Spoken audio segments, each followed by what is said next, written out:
Salam sejahtera dan sehat selalu. Hari ini saya Dr. Darmadi Agus, spesialis kedokteran jiwa, akan membahas perihal masalah mental pada lansia dengan demensia. Apa itu demensia? Demensia merupakan sekelompok kondisi yang ditandai dengan penurunan setidaknya 2 fungsi otak. Pertama, hilangnya memori, dan kedua adalah kemampuan menilai.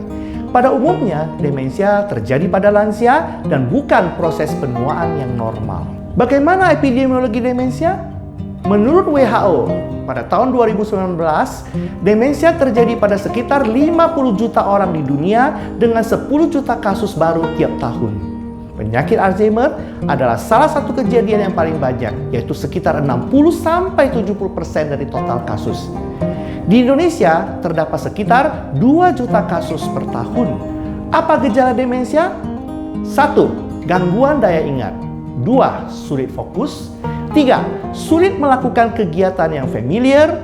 4. Disorientasi. Kelima, kesulitan memahami visuospasial. Keenam, gangguan komunikasi. Ketujuh, menaruh barang tidak pada tempatnya. Kedelapan, salah membuat keputusan. 9, menarik diri dari pergaulan. Dan 10, perubahan perilaku dan kepribadian. Bagaimana tahap orang terkena demensia? Pada tahap awal, demensia sering diabaikan karena onsetnya yang bertahap. Gejala sering lupa waktu, tersesat di tempat yang sudah dikenal. Tahap kedua, tanda dan gejala menjadi lebih jelas dan lebih mengalami keterbatasan.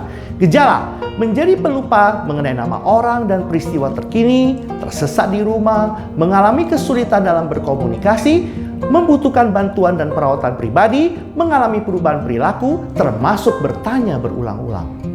Tahap akhir demensia adalah mulai terjadi ketergantungan dan ketidakaktifan total. Gangguan ingatan semakin serius dan tanda serta gejala fisik menjadi lebih jelas. Gejala berupa menjadi tidak sadar akan waktu dan tempat, kesulitan mengenali kerabat dan teman, membutuhkan perawatan diri yang lebih banyak, mengalami kesulitan berjalan, perubahan perilaku yang meningkat, termasuk agresi. Bagaimana menghadapi kondisi mental orang dengan demensia? Kesehatan dan kesejahteraan mental sama pentingnya dengan kesehatan fisik seseorang. Jaminan bahwa mereka masih dihargai dan perasaan yang mereka rasakan masih dipedulikan. Jauhkan dari segala stres eksternal yang mungkin timbul. Menyediakan kegiatan dan stimulasi yang sesuai untuk membantu orang dengan demensia tetap waspada dan termotivasi selama mungkin. Bagaimana cara mencegah demensia? Pertama, menjaga kesehatan jantung. 2. Bergerak, berolahraga, dan upayakan tetap produktif. 3. Mengkonsumsi sayur atau buah dengan prinsip gizi seimbang. 4. Menstimulasi otak, fisik, mental, dan spiritual. Dan yang kelima, bersosialisasi dan beraktivitas positif. Pernah melihat keluarga yang mengalami gejala-gejala tadi? Bila ya, segera bawa ke dokter untuk deteksi dini demensia dan segera konsultasikan pada dokter. Ingat, demensia bukan merupakan bagian dari proses penuaan normal. Dengan terdiagnosanya 1 kasus setiap 3 detik, demensia sekarang telah diakui sebagai salah satu krisis kesehatan paling signifikan di abad ke-21. Apakah aman membawa lansia untuk berobat ke dokter di rumah sakit selama masa pandemi COVID-19 seperti saat ini?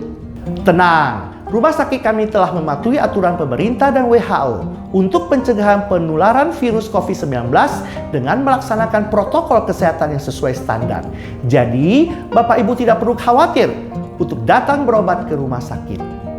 Tenang, rumah sakit telah mematuhi aturan pemerintah dan WHO untuk pencegahan penularan virus COVID-19 dengan melaksanakan protokol kesehatan yang sesuai standar.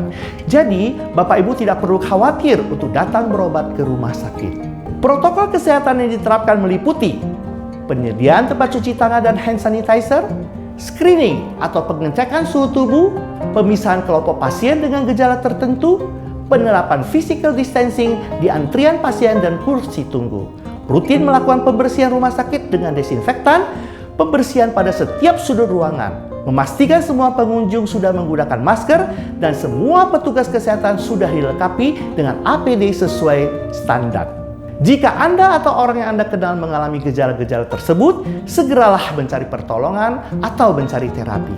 Jangan ragu untuk datang ke fasilitas kesehatan karena fasilitas kesehatan sudah menerapkan protokol kesehatan yang standar. Saya, Dr. Darmadi Agus, spesialis kedokteran jiwa, mengucapkan salam sehat untuk lansia. Terima kasih.